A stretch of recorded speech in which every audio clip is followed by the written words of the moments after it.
Здраво! Добре дојде во новата епизода на мојот подкаст. Ова е една епизода која што е малку поинаква од другите и верувам дека квалитетот на снимката нема да е ист како тие претходно. Тоа е затоа што не ја снимам со мојата вообичаена опрема, туку ја снимам буквално со обични слушалки кои што ги користам секојдневно. Но она кое што ми е многу важно е дека доколку не го направам ова на овој начин, најверојатно нова епизода нема да има. А епизода која што ми доаѓа од срце, која што многу сакам да ја снимам и која што многу сакам да ви ја подарам, затоа што е нешто кое што е надвор од планот. Односно, не беше планирано да снимам на оваа тема, но ете, секогаш сакам и покрај тоа што ги планирам епизодите, имам направено од прилика една целина што е оно кое што би сакала во наредниот период да го снимам и да ви го представам. Сепак, ова е епизода која што ми доаѓа од срце, која што ми доаѓа природно, затоа што е нешто со кое што се соочувам во овој период од мојот живот, а секогаш оние епизоди кои што доаѓаат лично од мојот живот, лично од оние искуство кое што го минувам и кое што го чекорам, се многу повредни и многу позначајни за мене, меѓутоа и за вие кои што слушате. Така што ви благодарам многу што сте тука и се надевам дека оваа епизода ќе ве служи и вам. Имено, не сум сигурна како ќе наречам епизодата, меѓутоа веројатно ќе биде нешто кога не се гледа крајот, како да станеме силни во најтешките времења. Затоа што ова е еден период кој што за мене беше многу тежок. И покрај тоа што ми се случија многу убави работи и минатата година мислам дека ми беше најубавата, односно најбогатата во мојот живот, кога станав мајка на 3 дечиња, кога се пресели во нова куќа од соништата, буквално кога стандардите на моето живење многу драстично се променија, што од некои соништа кои што долго време сум работела на нив, што од некои работи кои што едноставно им дојде времето да се случат, што изненадно некои работи буквално беа и подарок. Она кое што сега се соочувам, односно неодамна се соочувам, е всушност, можеби би рекла, едно навигирање со 3 деца, односно едно навигирање со 3 деца кои што се во различна сезона од животот. Јас сум во различна сезона од мојот живот, сопругот е во различна сезона и она кое што се случува е всушност не можеме да имаме контрола врз здравјето на нашите дечиња, мислам дека нема ништо потешко од тоа да немаш здравје. Всушност, долг период сакам да изведам нова епизода, долг период сакам да снимам, но оваа зима така некако се случи да постојано сме и болни и кога зборувам постојано, зборувам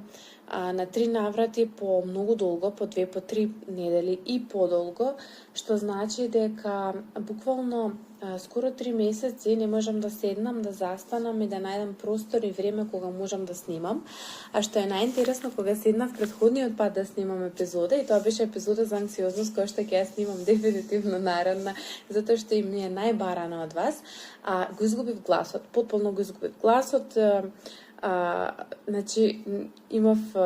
страшен ларингит, не можев да зборувам и ми дојде многу интересно дека најверојатно времето не било дојдено. Не сум некој кој што ќе очајува, кој што ќе гледа на тоа негативно, напротив, застанав и видов дека тоа е нешто кое што всушност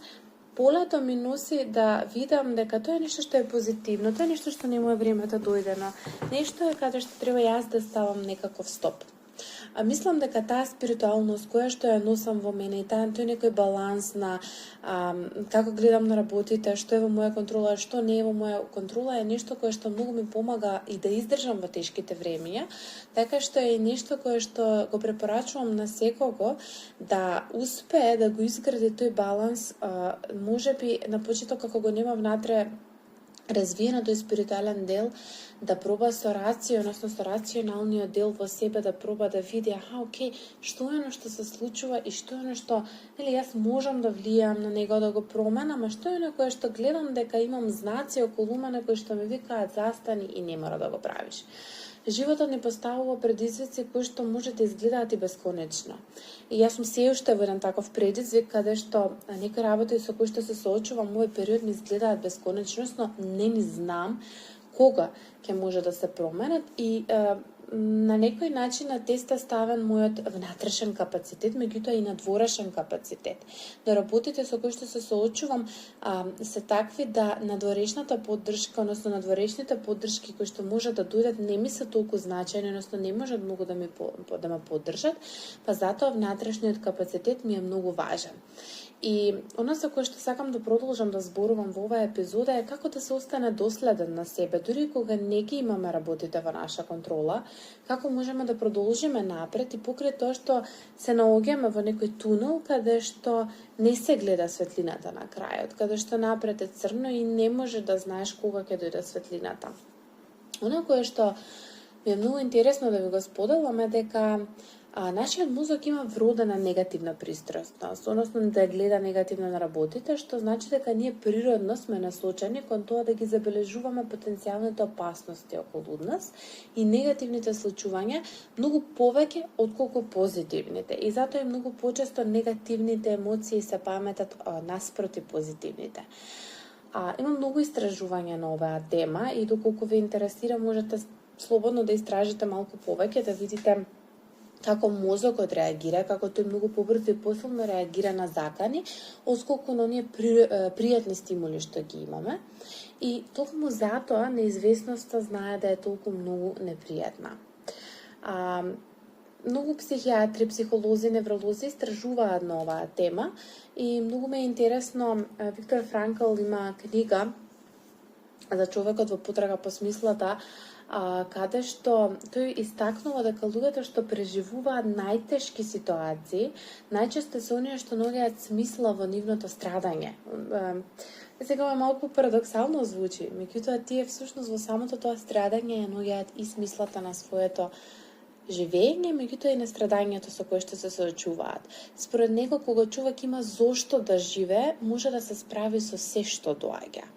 И ова всушност е само еден показател на важноста на нашата внатрешна смисла и тоа е нешто како сидро во моменти на неизвестност. И токму затоа и многу често ќе слушнете и стручни лица кои што го бараат вашето зошто, кои што бараат смисла, кои што бараат некоја мисија, кои што бараат нешто кое што е многу важно.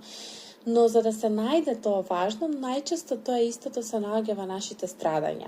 И кога ќе видиме некој човек кој што е многу мудар, човек кој што знае многу да сподели, да даде, да каже, најчесто ќе видиме дека сето тоа доаѓа од големо страдање во позадина. Сега секако тоа големо страдање е многу, овде станува збор за логор, мислам, не можеме да го споредиме со некои други страдања за кои што зборуваме, меѓутоа најчесто од оние кризи, големи кризни периоди во животот, се токму оние работи кои што нас не носат кон мудрост, кон трансформација, кон една позитивна внатрешна смисла која што ја добиваме. И мислам дека кога ова го знаеме, на некој начин можеме многу повеќе да се поддржиме и да останеме стабилни, односно приготвени во еден период кој што ве набура. Друга една техника, која што исто така е доста популарна и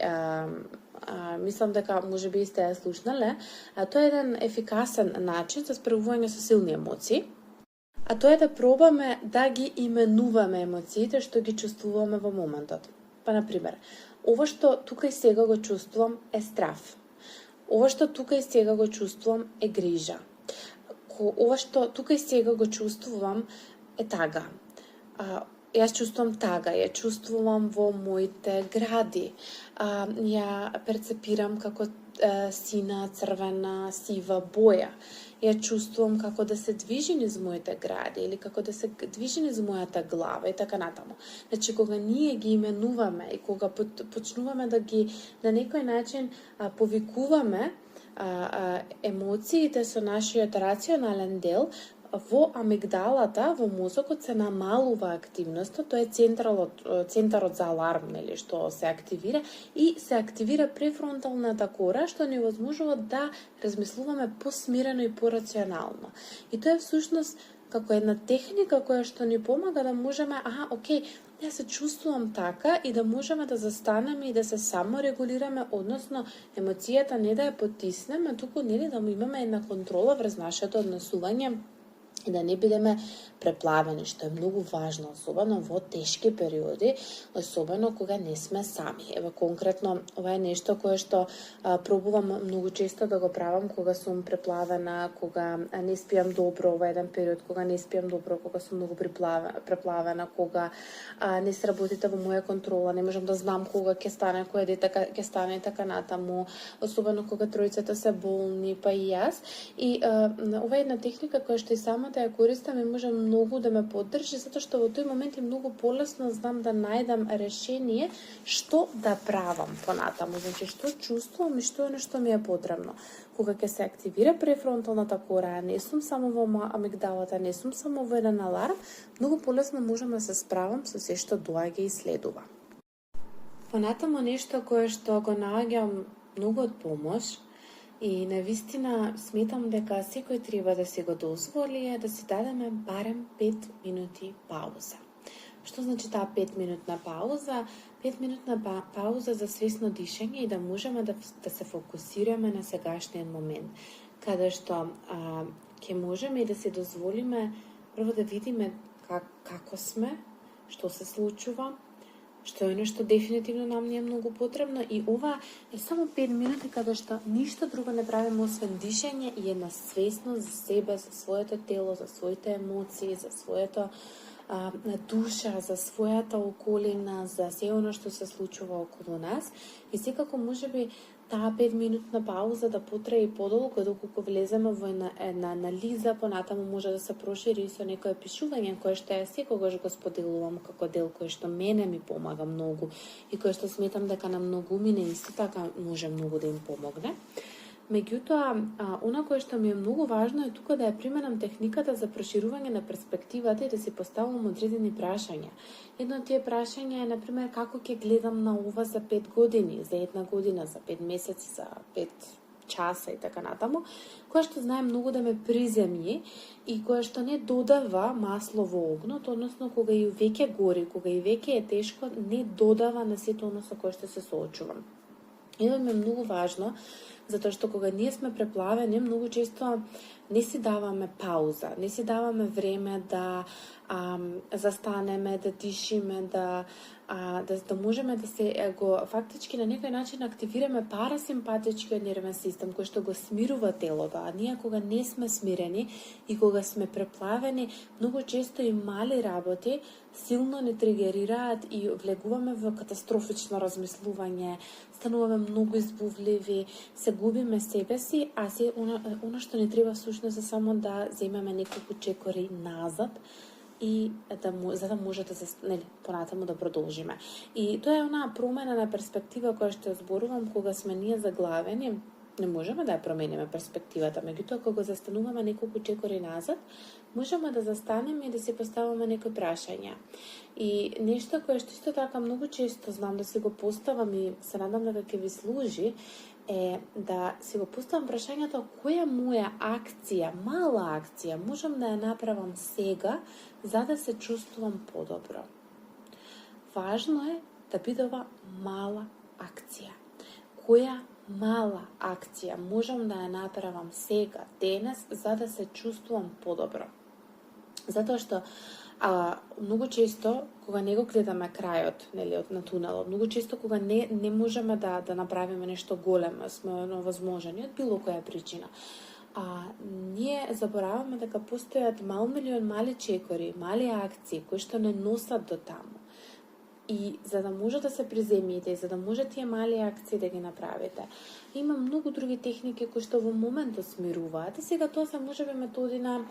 да именувате 5 нешта што ги гледате, да допрете 4 нешта што ги чувствувате, 3 звуци што ги слушате, да забележите 2 мириси и да вкусите еден. Ова е техника која што често за приземјување ја даваме. Но нешто кое што мене искрено многу повеќе ми помага е кога се пишувам дневник на грижи, односно дневник на една саморефлексија, каде што околу 15 минути знам да се запишам се што ми лежи на душа, се што ме мачи, се што ми е премногу тешко.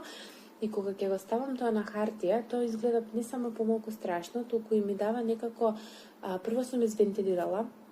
некаде сум кажала се што требало, второ, имам простор каде што можам и од рационална страна да го погледам тоа, кога ќе го прочитам како некој друг да го кажал, а трето си оставам и ментален простор за да се фокусирам и на позитивни активности кои што можам да ги правам. И тука не го визуализирам само најлошото сценарио, тука не влегувам во анксиозно и во едно негативно размислување кое што често знае да е местото каде што се лизнуваме, туку можам да визуализирам и подобро сценарио, да замислам и најлошо сценарио и да се прашам како би се справила, нели, ако се случува најлошото, меѓутоа можам да го замислам и најдоброто сценарио и како би изгледало ако тоа се оствари, и тоа е на некој начин еден брз начин да може да се подобри чувството во момент за да се продолжи напред. И поубаво е кога се фокусираме на нормално на подоброто сценарио, затоа што умот добива планови за многу повеќе опции. Кога влегуваме само во нели најнегативното, многу често почнуваме да чувствуваме таа емоција која што не е реална во моментот. И многу е важно тука да останеме свесни дека нашите мисли не се секогаш реалноста која што живееме, тие се само мисли. А секоја мисла предизвикува емоција. Ова е нешто кое што некаде по првите епизоди на мојот подкаст го имам донесено како модел и како шема. И затоа се важни тие микро, мали акции, за да можеме да останеме стабилни, да имаме листа од мали чекори кои што прво ќе нас стабилизираат. Тоа може да биде шолја кафе, шолја чај, разговор со блиска особа. Тоа може да биде пишувањето, нели, ова смирување, тие 5 минути за себе што ги споделев, некој долг или краток туш кој што ќе не смири, мало вентилирање, некогаш може да биде да се исплачеме и така натаму, но многу е важно да имаме некои такви мали акции кои што ќе нас стабилизираат. Но ми е важно да го споделам затоа што доколку ние не си ги наоѓаме тие мали акции за да се стабилизираме, да сме приземјени, често се губиме себе си, често одиме во анксиозност, често не можеме да останеме стабилни. Ова е многу важно, особено доколку сме родители, бидејќи кога сме родители, многу често сме и тригерирани. И ние мораме да бидеме сидро за нашите деца. Ние мораме да бидеме и стабилни, не можеме никако да оперираме од една позиција на нестабилност, на ја што викам, не можеме да бидеме постојано анксиозни, да очекуваме нашите деца да бидат стабилни или да имаат доверба и да се чувствуваат и тие, нели, сигурни. И тука е многу важно, нели, каков е родителот, на некој начин такво ќе биде и детето, и затоа се тие микроакции за стабилност, затоа е тоа прво приземјување, враќање назад, чекорање, за да може понатаму да се продолжи. А ова е нешто кое што и во најтешките денови може да го правиме. Значи, јас не зборувам за станете во 5 часот наутро, вежбајте 1 час, читајте книга половина час, медитирајте и така натаму, тука јас зборувам за баш тие мали акции што може да се направат во текот на денот. Тука исто така е многу важно да споделам дека овие мали акции може да бидат нешто кое што и не сте ни свесни дека го правите во текот на денот. Тоа може да биде да имате цвеќе на маса, тоа може да биде да, не знам, имате некои етерични масла или миризливи свеќи кои што ги имате. Тоа може да биде прегратка со партнерот или со вашите деца која што трае малку подолго. Многу малку подолго, значи зборувам 1 минута да потрае. 1 минута е долга прегратка, кога реално ќе броиме 60 секунди да останеме во некоја прегратка. Тоа може да биде слушање на некоја музика, тоа може да биде некој несвесно танцување кое што го правиме. Ние многу често всушност имаме вакви некои микроакции кои што ги правиме, само поентата е што не ни се освестени, а кога ќе ги освестиме, многу полесно ќе можеме или во наводници да ги натрупаме една до друга за да може да нас стабилизираат, или многу побрзо ќе може да се стабилизираме затоа што ќе видиме како всушност нашиот мозок, нашето тело веќе знае што да прави и знае како да не смирува. И сметам дека ова е многу важно да го знаете, дека ние самиот организам тежне кон една саморегулација, кон едно барање на баланс, и затоа е многу убаво да знаете дека веќе вие имате вакви акции кои што многу повеќе и попаметно од мене знаете да си ги кажете кои се, отколку јас да ви ги кажам. Јас можам да ви споделам мои. Например, една од работите кои што јас ја правам секогаш за да бидам во склад со себе е вака, ова епизода ја снимам навечер, сега е доцна, пред некое време ја паузирав затоа што бев да го подојам бебето, стане, можеби ќе стане уште еднаш, може уште 2 пати, затоа и некако ја снимам без опрема, меѓутоа го правам тоа навечер затоа што знам дека децата навечер ќе спијат, ако ништо друго поголемите ќе бидат стабилни, ќе спијат. Јас се сликувам долу, си варам кафе, си седнувам, си уживам во погледот каде што се наоѓам, почнувам да размислувам, пишувам и некако правам план и што ќе биде утре со денот. Најчесто ги подготвувам дечињата за училиште, облека, ранчења, проверувам храна, ужинки и така натаму. И ја средувам дневната соба, ја средувам кујната соба и во цел тој процес всушност си наоѓам на време за себе каде што застанувам и почнувам да размислувам, окей, до каде сме, што се случи денес, што е нешто ми е потребно, што е нешто ќе се случува понатаму и тоа е оној част до 2 за мене кој што јас си ги давам во текот на денот и каде што знам дека нема да бидам прекината. Понекогаш вежбам во тој период, тежнеам тој период да вежбам колку што можам, меѓутоа да речеме тоа е половина час и во тој половина час додека вежбам најчесто немам време или другите работи да ги правам, тогаш можам евентуално да учам нешто, да слушам нешто и така натаму, меѓутоа денес решив да ја снимам ова епизода затоа што и ова епизода е нешто кое што е дел од мојата мала акција која што ја правам, затоа што една од целите кои што ги имам дадено за секој ден во текот на една година е да направам, да му помогнам барам на еден човек, односно да помогнам барам на една личност секој ден. Тоа е нешто кое што последниве 2 години, односно 3 години веќе го имам ставено на листата да секој ден се трудам да помогнам барам на една личност. И начинот на кој што се надевам дека тоа го правам, ако ништо друго како гласник преку овој подкаст. Затоа што на претходно што го споделив, некаде во моето страдање исто така наоѓам смисла дека начинот на кој што јас се носам со тоа, а се сметам за сосем просечен човек, начинот на кој што се носам, можам да помогнам на другите луѓе кои што ме слушаат и кои што се исто така како мене просечни и нормални луѓе кои што се од крв и месо и прават грешки, имаат проблеми и се соочуваат со секакви предизвици и имаат нормално и многу убави работи, ќе може да се носат со нестабилно време, ќе може да се носат во секое невреме, така што јас ќе можам ако ништо друго да им бидам некој или мотивацијски дел или некоја инспирација или можеби ете некоја едукација која што фали, најчесто знаеме, ама многу е убаво кога некој ќе не поддржи, ќе не потикне, ќе ни даде еден бустено јакнење. Ние сите имаме приказна што ја раскажуваме за себе. И вашата приказна може да биде баш таа приказна која што може многу да му помогне на некој друг. И јас затоа секогаш велам, делете, раскажувајте, зборувајте, да се крши таа некоја стигма дека сите мудрости треба да останат во нас. Не мора да ја делиме содржината, меѓутоа може да ја делиме мудроста со светот, она кое што сме го откриле. Јас не ви откривам вас интимно што се случува во мојот живот, меѓутоа мудроста која што ја влечам од животот е нешто кое што сакам да го делам и не сакам да остане само за мене, затоа што не верувам дека ми е дадено да остане само за мене. И сум многу среќна на секој оној кој што одлучил да го сподели и да не остане само во него, затоа што истото тоа ми помогнало и мене. И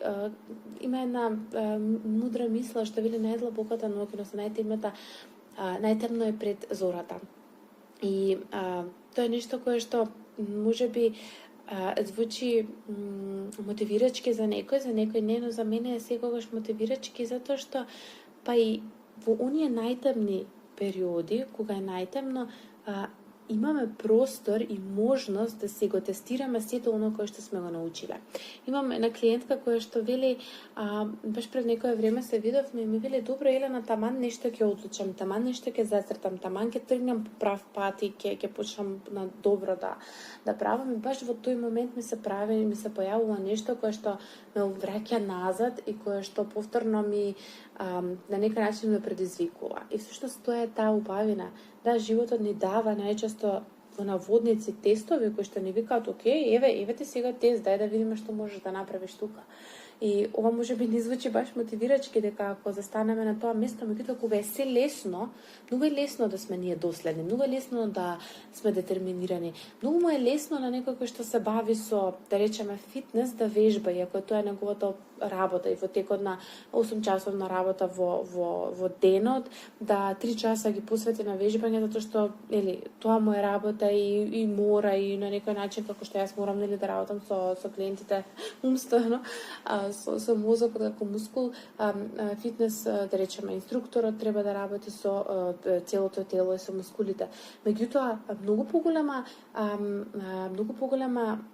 напор и енергија тоа би барало јас да го направам или да го направи било кој што не се занимава со тоа, затоа што тоа не е примерна работа. Тоа значи дека јас во текот на денот, часовите што остануваат понатаму, треба да најдам време да го правам тоа. Треба да ми биде приоритет, треба да најдам една дополнителна енергија кога веќе сум истрошена и така натаму. И затоа тука е многу интересно да ние всушност многу поголема енергија даваме и многу повеќе се вадиме од таа некоја стабилност кога е тешко, отколку кога ни е лесно, а има лесни периоди во животот. И затоа велат дека растеме од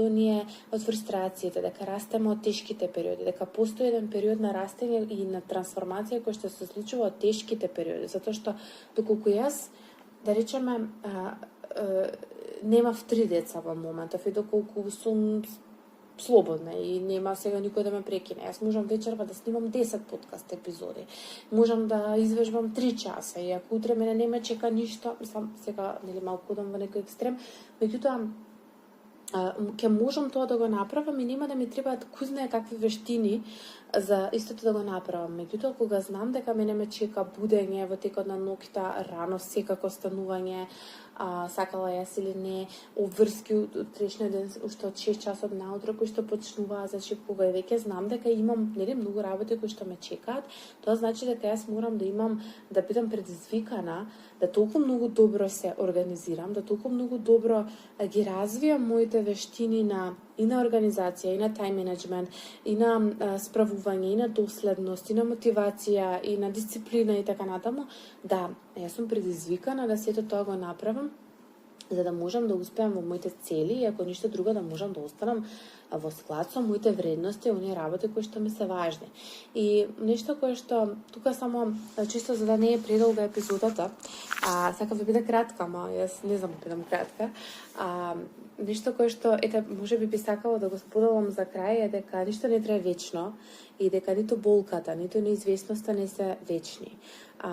Силата која што ја градите сега, доколку се наоѓате во такво некое време, не време, останува во вас за секогаш.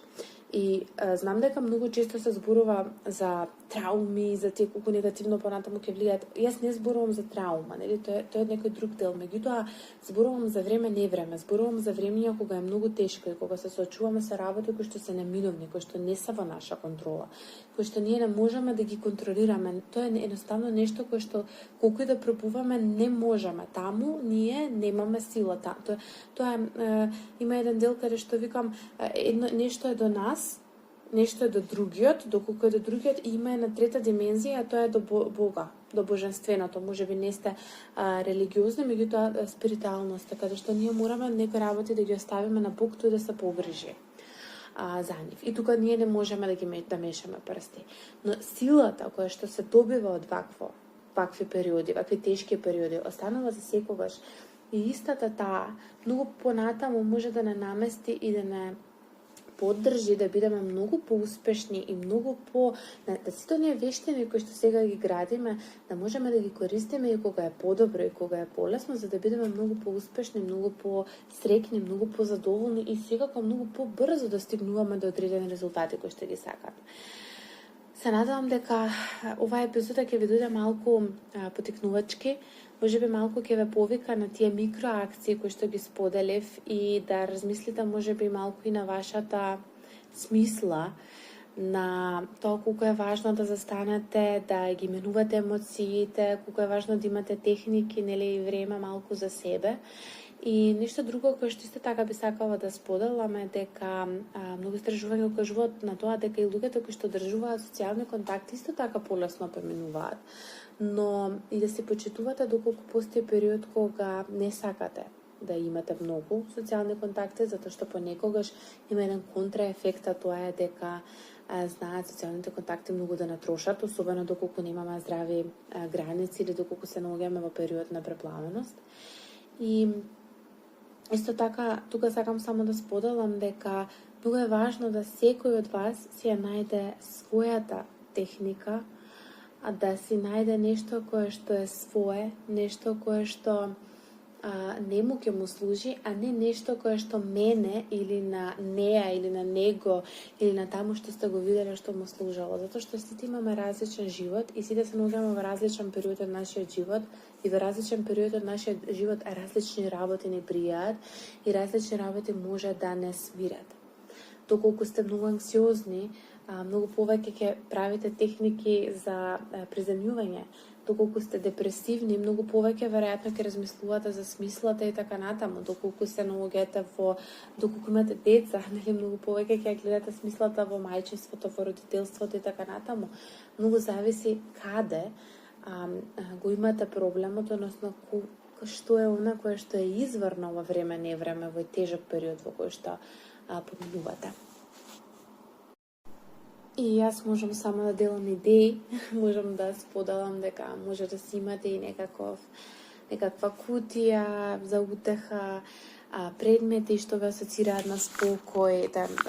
Верувам дека доколку го слушате мојот подкаст редовно, ќе слушате многу вакви идеи за смирување кои што ги имам споделувано во различни епизоди, согласно периодот во кој што се наоѓам, согласно темата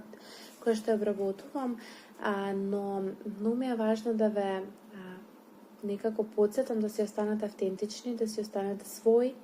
да останете во склад со себе и можеби да размислите што е нешто денес можете да го направите за да си дадете и себе си надеж, да го истуркате овој период и може да се вратите на оваа епизода секогаш кога ќе ви биде тешко или пак можете да ја препратите на неколку личности кои што или на една личност која што се наоѓа во тежок период и е потребно малку смирување, малку поддршка, малку знаење дека не е сама и дека и ова ќе помине и да не заборави дека силата е таа која што ќе остане и секако фокусот на малите чекори се тие кои што е можеби најважен во овој период за да останеме сидро и за да можеме лесно да се враќаме во баланс. Ви благодарам што бевте тука, што ја слушавте и оваа нова епизода, ова ми е прва епизода во оваа година.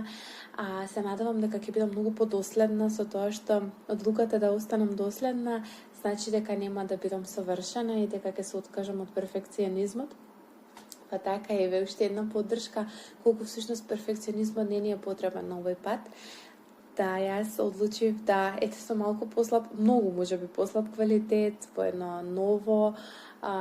издание, да слушнете нова епизода и да видите како изгледа да се вратиш неколку чекори назад, но тоа не значи дека истото нема да породи со плод или дека нема да е убаво и да дава поддршка за другите. Ви благодарам што останавте до крајот на оваа епизода.